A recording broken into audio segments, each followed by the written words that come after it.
भारतीय राज्यघटना भारतीय राज्यघटनेमध्ये मूलभूत हक्क हे प्रकरण सुरू आहे आणि या प्रकरणामध्ये आपण आज कलम क्रमांक 21A आणि कलम 22चा अभ्यास जो आहे तो अभ्यास आपण करायचा आहे. आता ह्या अगोदरचा आपण जर कालचा भाग जर पाहिला तर काल आपण कलम क्रमांक 20चा अभ्यास केला आहे. अपराधाच्या दोष सिद्धीबाबत संरक्षण, त्यामध्ये एक्स पोस्ट फॅक्टो कायद्याचा अंमल नाही, डबल जेपर्डी नसेल आणि स्वतःविरुद्ध साक्षीदार होण्याची सक्ती नसेल, हा भाग आपण पाहिला आहे. आणि कलम क्रमांक 21 जे ती जीवित आणि व्यक्तिगत स्वातंत्र्यांचे संरक्षण, आणि त्यामध्ये बघत असताना दोन महत्त्वाच्या ज्या केसेस आहे त्या केसेसचा आपण अभ्यास जो आहे तो अभ्यास केलेला आहे, की ज्यामध्ये 1950च्या एक गोपालन खटला असेल आणि दुसरा आपण बघत असताना मनेका गांधी खटला 1978. असे दोन खटले जे ते आपण पाहिलेले आहेत. आपण भारतीय राज्यघटनेतील मूलभूत हक्क त्यामध्ये असणारे एकूण जे 7 टप्पे, त्यातला एक जो गट आहे तो कॅन्सल झाला आहे आणि सहा जे काही गट आहेत तर त्या 6 गटापैकी दुसरा गट जो आहे हा आपला सुरू आहे, कलम क्रमांक 19 ते कलम क्रमांक 22. आणि कलम क्रमांक 19 आपण पाहत असताना काय पाहिलेलं आहे तर कलम क्रमांक 19मध्ये 6 स्वरूपाची स्वातंत्र्य पाहिलेत. मी भाषण स्वातंत्र्य इत्यादी संबंधीच्या विवेक्षित हक्कांचे संरक्षण. कलम क्रमांक 20चा आपण अभ्यास करत असताना अपराधाच्या दोष सिद्धीबाबत संरक्षण, त्यामध्ये 3 घटक, एक्स पोस्ट फॅक्टो कायद्याचा अंमल नाही, डबल जेपर्डी नसेल आणि स्वतःविरुद्ध साक्षीदार होण्याची सक्ती नसेल. आणि त्यानंतर कलम क्रमांक 21 जे ती जीवित व व्यक्तिगत स्वातंत्र्यांचे संरक्षण. आणि आजचा जो अभ्यास आपल्याला करायचा आहे तर आज आपण अभ्यास करताना दोन महत्त्वाचे घटक आपल्याला पाहिजे आहेत. तर त्यामध्ये कलम क्रमांक 21A अभ्यास करायचा आहे आणि कलम क्रमांक 22 असे दोन कलम जे आहेत या दोन कलमांचा अभ्यास आपल्याला आजचा जो तास आहे त्या तासाला पाहायचा आहे. तर ठीक आहे, आपण बघूया आता. बघा, स्वातंत्र्याचा हक्क कलम क्रमांक 19 ते कलम क्रमांक 22. यामध्ये 21A शिक्षणाचा हक्क, राईट टू एज्युकेशन, हा जो काय भाग आहे तो भाग आपण आज पाहणार आहे. आता शिक्षणाचा हक्क आपण बघताना कलम क्रमांक 21A आपल्याला काय सांगतं तर यानुसार राज्यसंस्था 6 ते 14 वर्षापर्यंतच्या मुलांना कायद्याने ठरवल्याप्रमाणे मोफत व अनिवार्य शिक्षण उपलब्ध करून देईल. आणि हे कलम 86व्या घटनादुरुस्ती 2002ने घटनेत समाविष्ट करण्यात आले आहे. या कलमाने प्राथमिक शिक्षण हा मूलभूत हक्क बनवण्यात आलेला आहे. म्हणजे कलम क्रमांक 21A आपण जर विचार जर केला तर कलम क्रमांक 21A काय आहे तर त्यामध्ये सांगितलेलं आहे तर शिक्षणाचा हक्क आहे. आणि त्यामध्ये काय सांगितले की राज्यसंस्था 6 ते 14 वर्षापर्यंतच्या मुलांना कायद्याने ठरवल्याप्रमाणे मोफत आणि अनिवार्य शिक्षण देणार आहे. शिक्षण कसं देणार आहे तर मोफत अनिवार्य म्हणजे सक्तीचं शिक्षण देण्याची तरतूद जे ही तरतूद राज्य करेल असं सांगितलेलं आहे. आणि ही तरतुदीचा विचार आपण जर केला तर या तरतुदीनुसार फक्त प्राथमिक शिक्षण हा मूलभूत हक्क असून उच्च किंवा व्यावसायिक शिक्षण हा मूलभूत हक्क नाही. मग ह्यामध्ये आपण जर विचार केला तर 6 ते 14 वर्षापर्यंतची जी काही मुलं आहेत तर त्या मुलांना मोफत आणि अनिवार्य शिक्षण द्यायचं आहे. आणि 14 वर्षापर्यंतचा भाग आपण जर पाहिला तर त्या ठिकाणी प्राथमिक शिक्षणाचा जो काही भाग आहे तो भाग यामध्ये समाविष्ट करण्यात आला आहे. आणि त्यामुळे आपण विचार करू शकतोय की प्राथमिक शिक्षण काय झाले तर प्राथमिक शिक्षण हा एक मूलभूत हक्क आपण त्यामध्ये मानू शकतोय. पण आपण इतर शिक्षणाचा विचार आपण जर केला तर उच्च शिक्षण असेल किंवा व्यावसायिक शिक्षण असेल तर यांचा जो काही समावेश आहे तो समावेश यामध्ये असणार नाही. कशामध्ये तर कलम क्रमांक 21A अंतर्गत फक्त प्राथमिक शिक्षण जी 86वी घटनादुरुस्ती झालेली होती 2002 साली, तर त्याचा आपण जर विचार जर केला तर प्राथमिक शिक्षण हा मूलभूत हक्क बनवण्यात आलेला आहे. आणि जे उच्च शिक्षण असेल किंवा व्यावसायिक शिक्षण असेल तर हे मूलभूत हक्काच्या जी काही संकल्पना असेल तर त्या संकल्पनेमध्ये जे उच्च शिक्षण असेल किंवा व्यावसायिक शिक्षण असेल यांचा समावेश जो आहे तो समावेश यामध्ये होणार नाही. आता जी सन 2002 साली झालेली जी काही घटनादुरुस्ती होती 86वी घटनादुरुस्ती आपण त्याला म्हणू शकतोय. आता ह्या 86व्या घटनादुरुस्तीमध्ये काय झालं तर सन 2002च्या 86व्या घटनादुरुस्ती कायद्यान्वये ही तरतूद समाविष्ट करण्यात आली आणि सर्वांसाठी शिक्षण या देशाच्या उद्दिष्टाच्या पूर्ततेसाठी ही दुरुस्ती एक महत्त्वाचा टप्पा आहे.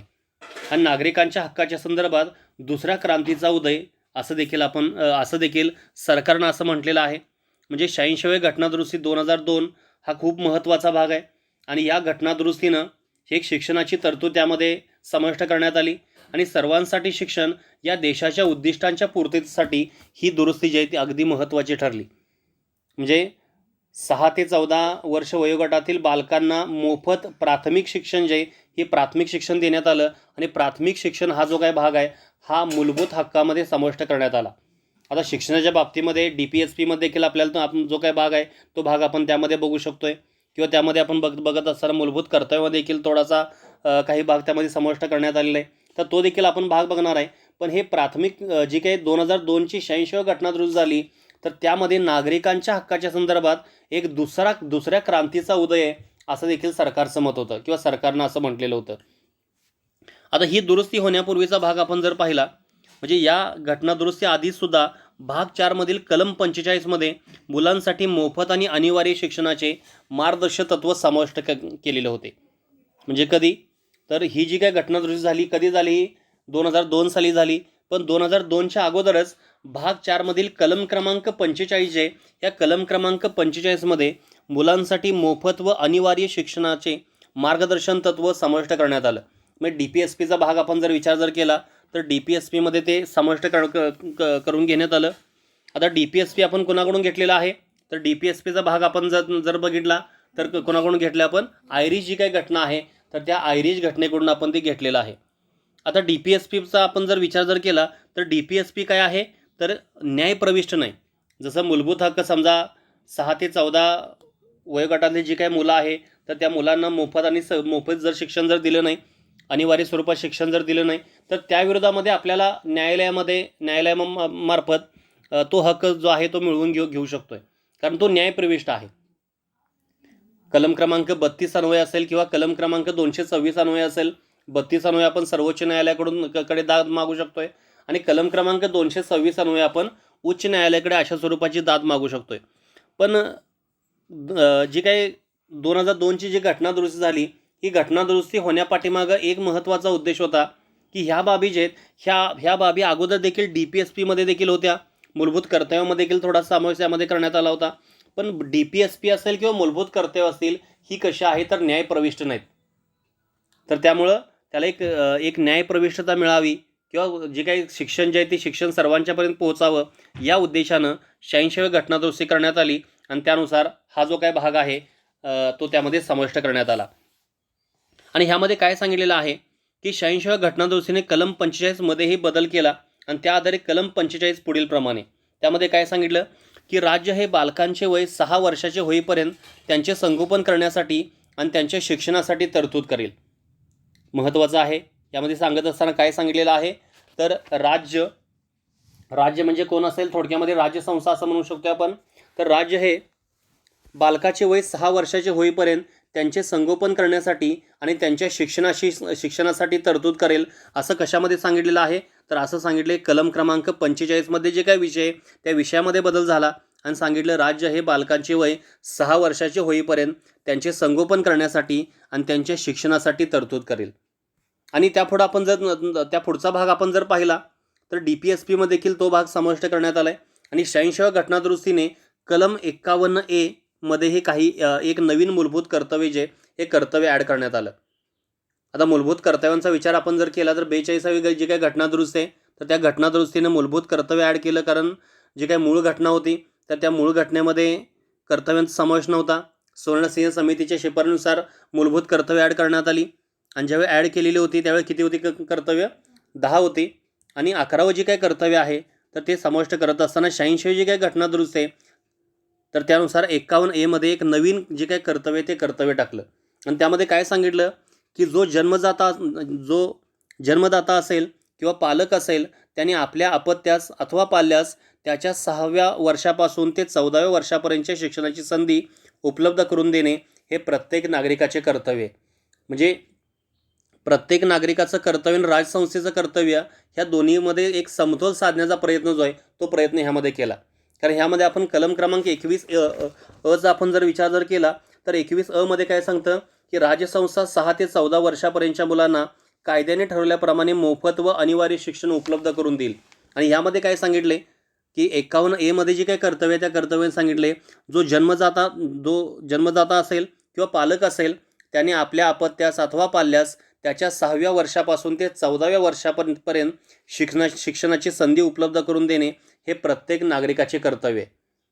म्हणजे आपण शिक्षणाचा भाग आपण जर विचार जर केला, राईट टू एज्युकेशनचा आपण जर विचार जर केला, तर ह्यामध्ये एकूण 2 ते 3 महत्त्वाचे भाग आपण जर पाहिले, तर मूलभूत हक्कामध्ये पण हा भाग समाविष्ट करण्यात आलेला आहे. मार्गदर्शन तत्त्वे जे आहेत त्यामध्ये देखील हा भाग ॲड आहे, आणि त्याचबरोबर मूलभूत कर्तव्यामध्ये देखील शैक्षणिक जे काही तरतूद आहे ही तरतूद करण्यात आलेली आहे. म्हणजे आपण 51A मध्ये देखील हा भाग आहे, कलम क्रमांक 45 मध्ये देखील हा भाग आहे आणि कलम क्रमांक 21 जे आहे तर यामध्ये देखील शिक्षणाचा जो काय हक्क आहे हा समाविष्ट करून घेण्याचा प्रयत्न जो आहे तो प्रयत्न ह्यामध्ये केलेला आहे. तर अशा प्रकारे आपण हे कलम जे आहे ते कलम क्रमांक 21 जे हे आपण पाहिलेलं आहे की ज्यामध्ये काय सांगितलं, शिक्षणाचा हक्क जो आहे तो हक्क दिलेला आहे. आता त्यानंतर आपल्याला त्या पुढचा जो काय भाग आहे तो आपल्याला पाहायचा आहे. कलम क्रमांक 22 अटक व स्थानबद्धता यापासून संरक्षण. अटक व स्थानबद्धता यापासून संरक्षण तो भाग आपण बघायचा आहे. आता कलम क्रमांक 22 मध्ये अटक किंवा स्थानबद्धता करण्यात आलेल्या व्यक्तीस काही मूलभूत हक्क प्रदान करण्यात आलेले आहेत ते आपल्याला इथं पाहिजेत. अटक केलेल्या किंवा स्थानबद्ध केलेल्या व्यक्तींना कलम 22 अन्वये स्थानबद्धता 2 प्रकारची आहे. इथं 2 प्रकारची स्थानबद्धता दिलेली आहे. एक भाग म्हणजे काय की शिक्षा म्हणून केलेली स्थानबद्धता आणि दुसरं म्हणजे काय की प्रतिबंधक स्थानबद्धता. अशा दोन स्वरूपाचं संरक्षण जे आहे हे संरक्षण दिलेलं आहे. हे कुणाला दिलेलं आहे की अटक केलेल्या किंवा स्थानबद्ध केलेल्या व्यक्तींना कलम 22 अन्वये हे संरक्षण जे आहे हे संरक्षण देण्यात आलेलं आहे.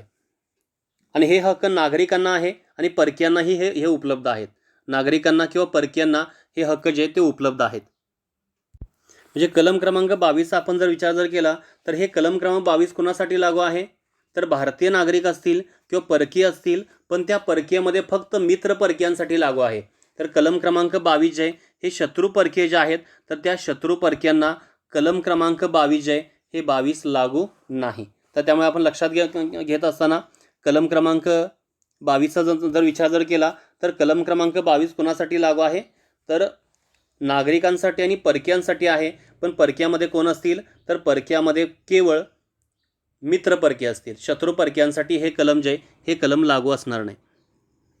आता त्यातला जो काय भाग आहे तो बघत असताना जे 2 प्रकारचे स्थानबद्धता आहे त्यातला एक आहे शिक्षा म्हणून केलेली स्थानबद्धता आणि दुसरा आहे प्रतिबंधक स्थानबद्धता.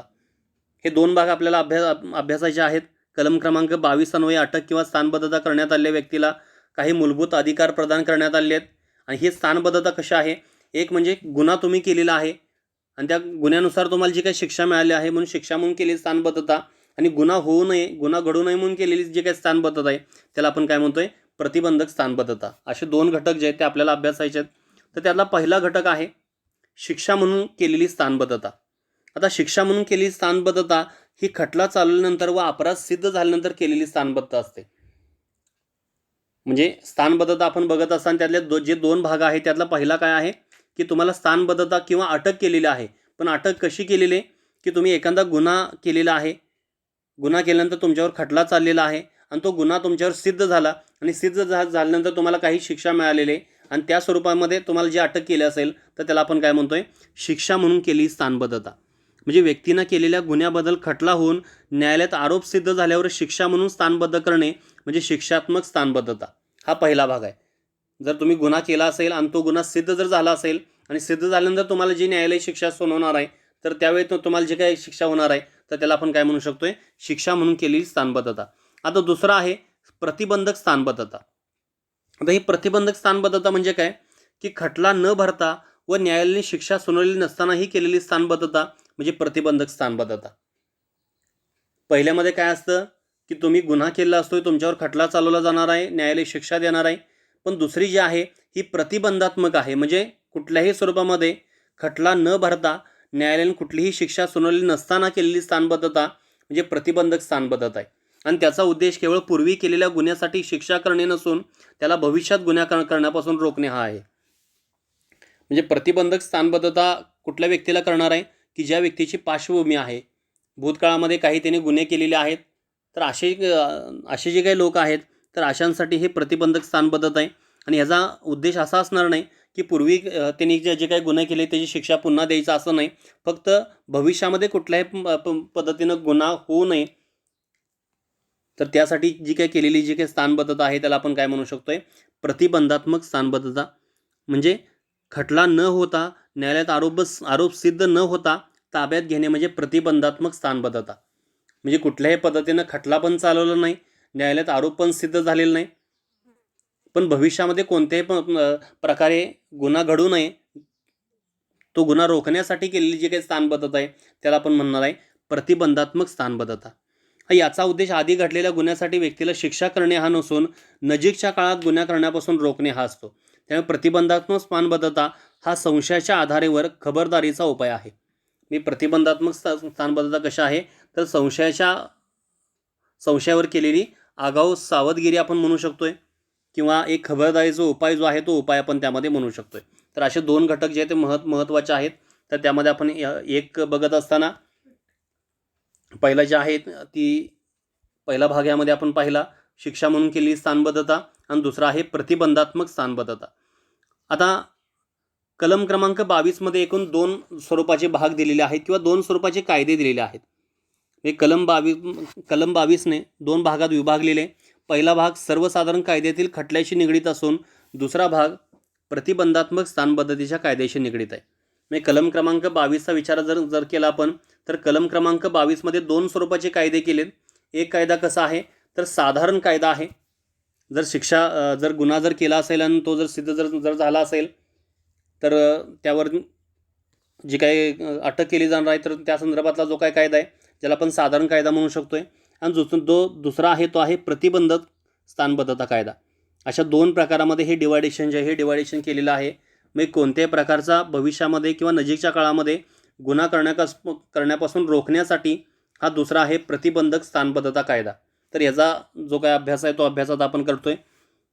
कलम क्रमांक 22 मध्ये 2 स्वरूपाचे कायदे, एक आहे साधारण कायदा आणि दुसरा आहे प्रतिबंधक स्थानबद्धता कायदा. त्यातला पहिला भाग आपण पाहूया, साधारण कायदा. आता हा साधारण कायदा जो आहे कलम क्रमांक 22च्या पहिल्या भागात सामान्य कायद्यानुसार अटक केलेल्या किंवा स्थानबद्ध केलेल्या व्यक्तींना खालील हक्क दिलेले आहेत. कलम क्रमांक 22(1) व 22(2) मध्ये अटक झालेल्या किंवा स्थानबद्ध करण्यात आलेल्या व्यक्तीस पुढील हक्क जे हे हक्क देण्यात आलेले आहेत. पहिला आहे अटकेची कारणे शक्य तितक्या लवकर कळवण्याचा हक्क. समजा एखाद्या व्यक्तीला जर अटक केली असेल तर कोणत्या कारणासाठी अटक केलेली आहे तर त्याचं कारण जे हे लवकरात लवकर त्यांना कळवणं आवश्यक आहे. हा महत्त्वाचा हक्क आहे. पहिला साधारण कायद्याच्या अंतर्गत बघतोय. हा साधारण कायदा म्हणजे काय की एखादा गुन्हा केलेला आहे त्यावर खटला चालवला जाणार आहे आणि तो न्यायालय जे आहे त्या न्यायालयामध्ये तो खटला सिद्ध होणार आहे आणि मग त्याला अटक केली जाणार. असा जो काय भाग आहे तो आहे म्हणजे अटकेची कारणे शक्य तितक्या लवकर कळवण्याचा हक्क. दुसरा आहे त्याच्या पसंतीच्या वकिलाचा सल्ला घेण्याचा व त्याच्याकरवी बचाव करण्याचा हक्क. दुसरं काय सांगितलेलं आहे की कायद्याच्या व्यावसायिकाशी म्हणजे वकील विचारविनिमय करण्याचा आणि त्याच्यातर्फे बाजू मांडण्याचा हक्क. म्हणजे पहिली गोष्ट अशी आहे की अटक का झालेली आहे त्याचं कारण लवकर सांगायची. अटक झाल्यानंतर न्यायालयासमोर जी काही केस असेल तर ती स्वतःची बाजू मांडण्यासाठी वकिलाचा सल्ला घेण्याचा किंवा त्याच्याकरवी बचाव करण्याचा जो काय हक्क आहे तो हक्क आहे. तिसरा आहे अटकेनंतर 24 तासात प्रवासाचा काळ वगळता सर्वात जवळच्या दंडाधिकाऱ्यासमोर हजर करण्याचा हक्क. म्हणजे 24 तासात न्यायाधीशासमोर उपस्थित करण्याचा हक्क. यामध्ये अटक करण्याच्या जागेपासून न्यायालयापर्यंत नेण्यासाठी लागणारा वेळ धरला जाणार नाही. म्हणजे जो प्रवासाचा जो काय कालावधी आहे हा प्रवासाचा कालावधी लागणार नाही. समजा एखाद्या व्यक्तीला अटक केलेली आहे आणि अटक केल्यानंतर ज्या वेळेत अटक केल्याने त्यानंतर प्रवासाचा जो काय कालावधी आहे तो कालावधी समजा 4 तास जर झाला असतील तर तो 4 तास 24 तासामध्ये धरला जाणार नाही. म्हणजे प्रवासाचा कालावधी वगळता 24 तासाच्या आत सर्वात जवळचे जे काही मॅजिस्ट्रेट असतील जे दंडाधिकारी असतील तर त्यांच्यासमोर हजर करण्याचा जो काही अधिकार आहे तो अधिकार त्यामध्ये असणार आहे किंवा त्यांना हक्क जो आहे तो हक्क असणार आहे. चौथा जो आहे अशा व्यक्तीला 24 तासाच्या कालावधीनंतर अधिक काळ दंडाधिकाऱ्यांनी प्राधिकृत केल्याशिवाय तुरुंगात स्थानबद्ध करता येणार नाही. आणि चौथा महत्त्वाचा आहे की अशा व्यक्तीला 24 तासाच्या कालावधीनंतर अधिक काळ दंडाधिकाऱ्याने प्राधिकृत केल्याशिवाय तुरुंगात स्थानबद्ध करता येणार नाही. म्हणजे एखाद्या व्यक्तीला जी काही अटक केली जाणार आहे ही 24 तासात जो 24 तासाचा कालावधी तर त्या कालावधीमध्ये सर्वात जवळचे जे मॅजिस्ट्रेट असतील दंडाधिकारी असतील तर त्यांच्यासमोर हजर करणं आवश्यक आहे. आणि 24 तासानंतर दंडाधिकाऱ्याने प्राधिकृत केल्याशिवाय तुरुंगात स्थानबद्ध करता येणार नाही. तर अशा स्वरूपामध्ये ही 4 महत्त्वाच्या तरतुदी ह्या साधारण कायद्यामध्ये दिलेली आहेत. काय काय अजून एकदा बघा. अटकेची कारणे शक्य तितक्या लवकर कळवण्याचा हक्क, त्याच्या पसंतीच्या वकिलाचा सल्ला घेण्याचा व त्याच्याकरवी बचाव करण्याचा हक्क, अटकेनंतर 24 तासात प्रवासाचा काळ वगळता सर्वात जवळच्या दंडाधिकाऱ्यासमोर हजर करण्याचा हक्क आणि अशा व्यक्तीला 24 तासाच्या कालावधीनंतर अधिक काळ दंडाधिकाऱ्याने प्राधिकृत केल्याशिवाय तुरुंगात स्थानबद्ध करता येणार नाही. मी काय काय आहेत, तर एक म्हणजे काय असेल, अटकेची कारणं सांगायची. दुसरं म्हणजे काय की वकिलांचा सल्ला किंवा बचाव करण्याचा हक्क आहे. तिसरं जे आहे, अटक केल्यानंतर 24 तासाच्या आत जवळच्या जे काही मॅजिस्ट्रेट असतील, दंडाधिकारी असतील, त्यांच्यासमोर हजर करायचं आहे. आणि चौथा जो आहे, तो 24 तासाच्या कालावधीनंतर दंडाधिकाऱ्याने प्राधिकृत केल्याशिवाय तुरुंगात स्थानबद्ध करता येणार नाही. असे 4 घटक जे आहेत, हे 4 घटक दिलेले आहेत साधारण कायद्याअंतर्गत. आणि वरील हक्क जे आहे, हे शत्रुदेशीय व्यक्तीस असे प्रतिबंधक स्थानबद्धतेच्या कायद्याखाली अटक केलेल्या व्यक्तीस प्राप्त होत नाहीत. म्हणजे हे कुणाला प्राप्त नाहीत, तर जे आपण अगोदर देखील बघितलेलं आहे की कलम क्रमांक 22 जे आहे, कलम क्रमांक 22 कुणासाठी आहे, तर भारतीय नागरिक आणि शत्रू मित्र परकीय जे तर ह्यांच्यासाठी आहे. शत्रू परकीय जे असतील तर अशा व्यक्तींना हे असणार नाही, किंवा प्रतिबंधक स्थानबद्धतेच्या कायद्याखाली अटक केलेल्या व्यक्तीस हे प्राप्त होणार नाही. म्हणजे खटला न भरता न्यायालयात आरोप सिद्ध न होता ताब्यात एखाद्या व्यक्तीला जर घेतला असेल, प्रतिबंधात्मक स्थानबद्धता जर केली असेल, तर त्यांना हे जे हक्क आहेत, हे हक्क प्राप्त नाहीत. हे हक्क कुणाला प्राप्त आहेत, तर हे हक्क केवळ भारतीय नागरिक जे त्या भारतीय नागरिकांना प्राप्त आहेत. आणि जे साधारण जे काय कायदा आहे, हा साधारण कायदा सामान्य जे काही लोक आहेत त्या सामान्य लोकांसाठी आहे. हे प्रतिबंधात्मक स्थानबद्धता ज्यांना केली आहे, तर त्यांना हा अधिकार जो आहे तो अधिकार प्राप्त नाही. आणि सर्वोच्च न्यायालयाने देखील काही बाब ह्यामध्ये सांगितलेला आहे. तर सर्वोच्च न्यायालयाच्या मते हे हक्क व्यक्तीस केवळ फौजदारी किंवा अर्ज फौजदारी किंवा सार्वजनिक हितास धोक्याच्या ठरणाऱ्या कृतीसाठीच प्राप्त होतात. हे हक्क न्यायालयाच्या आदेशाने केलेली अटक, दिवाणी अटक, आयकर न भरल्यास होणारी अटक इत्यादी प्रकारच्या अटकेसाठी पात्र नाही किंवा प्राप्त होणार नाही. यामध्ये काय सांगितले की सर्वोच्च न्यायालयानं काय सांगितलेलं आहे की हे हक्क कुणाला आहे, तर केवळ फौजदारी किंवा अर्ध फौजदारी किंवा सार्वजनिक हितास धोक्याच्या ठरणाऱ्या कृतीसाठी प्राप्त आहे. हे हक्क न्यायालयाच्या आदेशाने केलेली अटक, दिवाणी अटक, आयकर न भरल्यास होणारी अटक इत्यादी प्रकारच्या अटकेसाठी प्राप्त होणार नाही. म्हणजे साधारण स्वरूपामध्ये जे काही साधारण कायद्याअंतर्गत जे काही 4 स्वरूपाचे जे हक्क प्राप्त आहेत, हे हक्क कुणासाठी आहेत, तर भारतीय नागरिकांसाठी आहेत. आणखीन दुसरा भाग सांगताना त्या भारतीय नागरिकांनी देखील फौजदारी किंवा अर्ध फौजदारी किंवा सार्वजनिक हितास धोक्याच्या ठरणाऱ्या कृतीसाठी प्राप्त आहेत. हे हक्क न्यायालयाच्या आदेशाने केलेली अटक, दिवाणी अटक, आयकर न भरल्यास होणारी अटक, तर यांसाठी इत्यादी अटकेसाठी हे प्राप्त होणार नाही. तर या स्वरूपामध्ये हा साधारण कायदा जो आहे, हा पहिला आपण पाहिलेला आहे. म्हणजे साधारण कायद्यामध्ये एकूण तरतुदी आहेत 4. आणि त्यानंतर अपवाद आपण जर पाहिलं, तर हे फक्त फौजदारी किंवा अर्ध फौजदारी किंवा सार्वजनिक हितास धोक्याच्या ठरणाऱ्या कृतीसाठी प्राप्त होतात.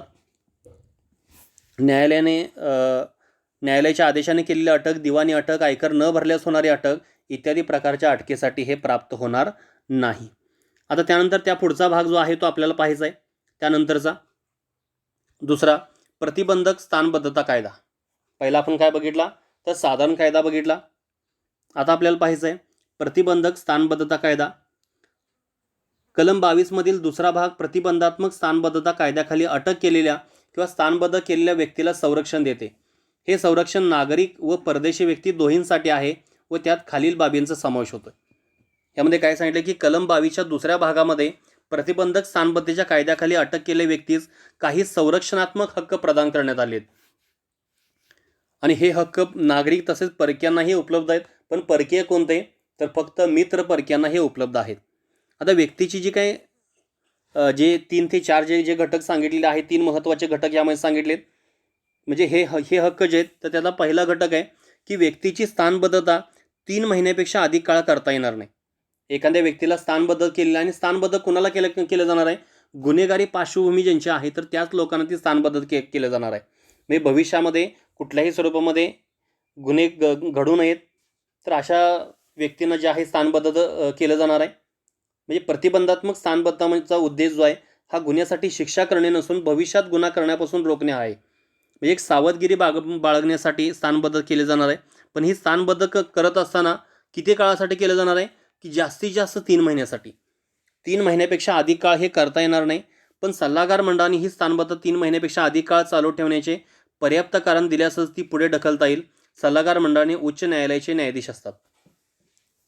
म्हणजे ही प्रतिबंधात्मक स्थानबद्धता करत असताना एखाद्या व्यक्तीला संशयानं जर अटक करायचं असेल, कुठलाही गुन्हा चालणार नाही, कुठलाही खटला चालणार नाही, तर अशा स्वरूपाने जर अटक करायची असेल, तर अटक करताना हा कालावधी किती असेल, तर जास्तीत जास्त 3 महिने असेल.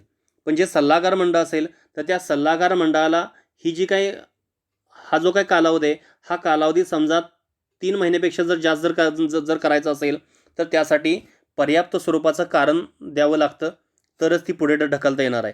आणि हे सल्लागार मंडळ म्हणजे काय, तर ह्या सल्लागार मंडळामध्ये कोण असतील, तर उच्च न्यायालयाचे न्यायाधीश असतील, आजी न्यायाधीश असतील किंवा माजी असतील किंवा पात्र न्यायाधीश असतील, तर यांचा समावेश जो आहे तो या सल्लागार मंडळामध्ये असणार आहे. म्हणजे पहिला भाग काय लक्षात ठेवायचा आहे की व्यक्तीची स्थानबद्धता 3 महिन्यापेक्षा जास्त करता येणार नाही, आणि 3 महिन्यापेक्षा जास्त जर करायचे असेल तर सल्लागार मंडळाने पर्याप्त कारण देणं आवश्यक आहे. आणि सल्लागार मंडळामध्ये कोण असतील, उच्च न्यायालयाचे न्यायाधीश असतील, आजी न्यायाधीश असतील, माजी न्यायाधीश असतील किंवा पात्र न्यायाधीश असतील. त्यानंतर दुसरा भाग, स्थानबद्ध करण्यात आलेले व्यक्तीस त्याचे कारण दिले पाहिजे, मात्र सार्वजनिक हिताच्या विरुद्ध जाणारी तथ्ये खुली करण्याची गरज नाही.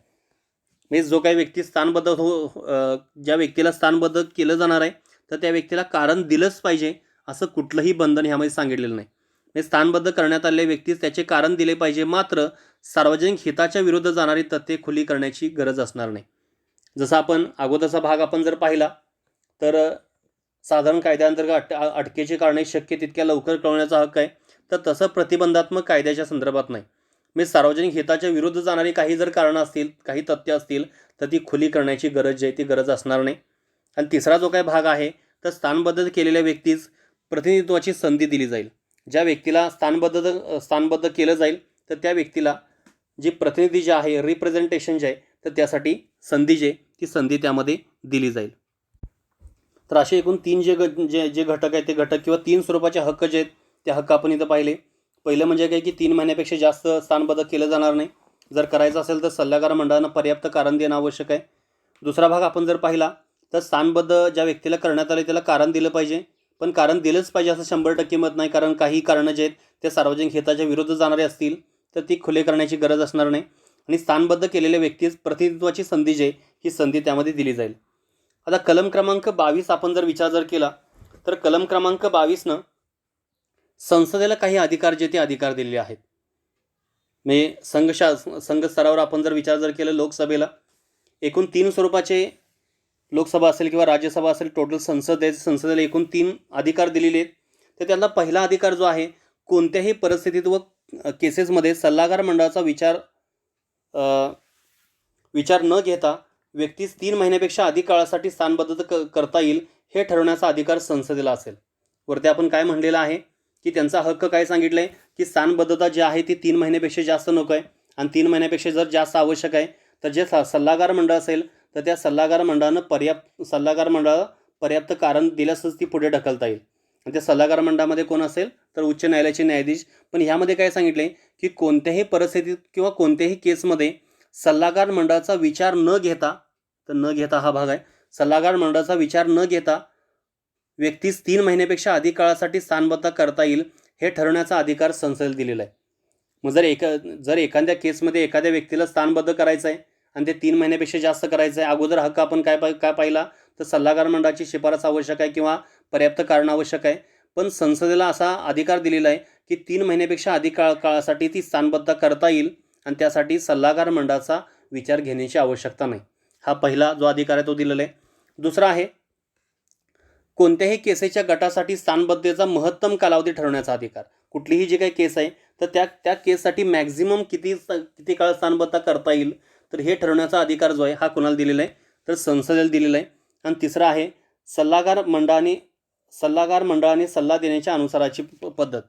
तर हे 3 घटक जे आहेत किंवा 3 जे अधिकार जे आहेत हे अधिकार कोणाला दिलेले आहेत, संसदेला दिलेले आहेत. म्हणजे पहिला म्हणजे काय की कुठलीही परिस्थिती असेल किंवा कुठल्याही केसमध्ये सल्लागार मंडळाचा विचार न घेता जे काही स्थानबद्ध आहे ते 3 महिन्यापेक्षा अधिक काळ ते करू शकतात, संसद ठरवू शकतं त्या पद्धतीनं.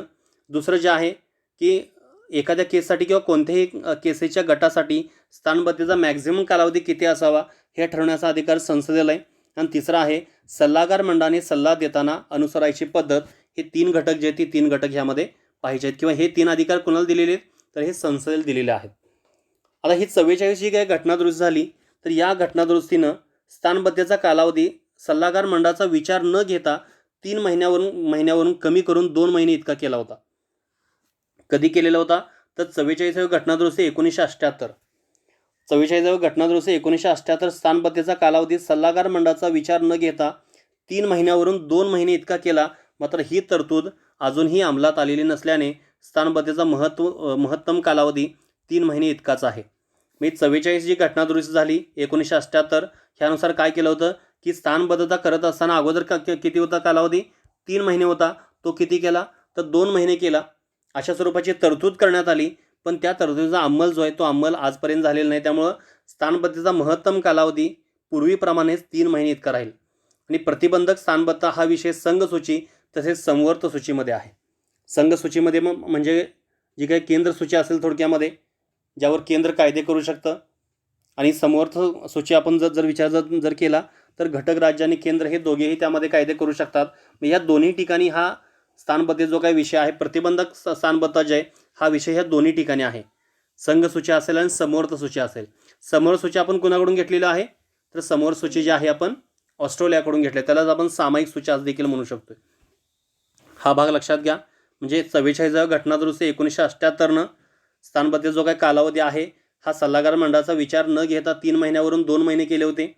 पण ही फक्त तरतूद केली, पण त्या तरतुदीचा अंमल अजूनही झालेला नाही. त्यामुळे स्थानबद्धतेचा आज देखील कालावधी जो हा पूर्वीप्रमाणे 3 महिने इतकाच असेल. आणि हा प्रतिबंधक स्थानबद्धता हा विषय कुठला आहे तर संघ सूचीमध्ये पण आहे आणि समवर्त सूची जे ह्या समवर्त सूचीमध्ये पण आहे. आता संघ सूचीतील विषयाबाबत संसद भारताचे संरक्षण, परकीय कामकाज किंवा सुरक्षाच्या बाबतीमध्ये असा कायदा करू शकते. म्हणजे संघ सूची आणि समवर्त सूचीमध्ये आपण बघताना संघ सूचीमध्ये कोणत्या बाबतीमध्ये प्रतिबंधक स्थानबद्धता आहे तर संघ सूचीतील विषयाबाबत संसद भारताचे संरक्षण, परकीय कामकाज किंवा सुरक्षेच्या बाबतीमध्ये असा कायदा करू शकते.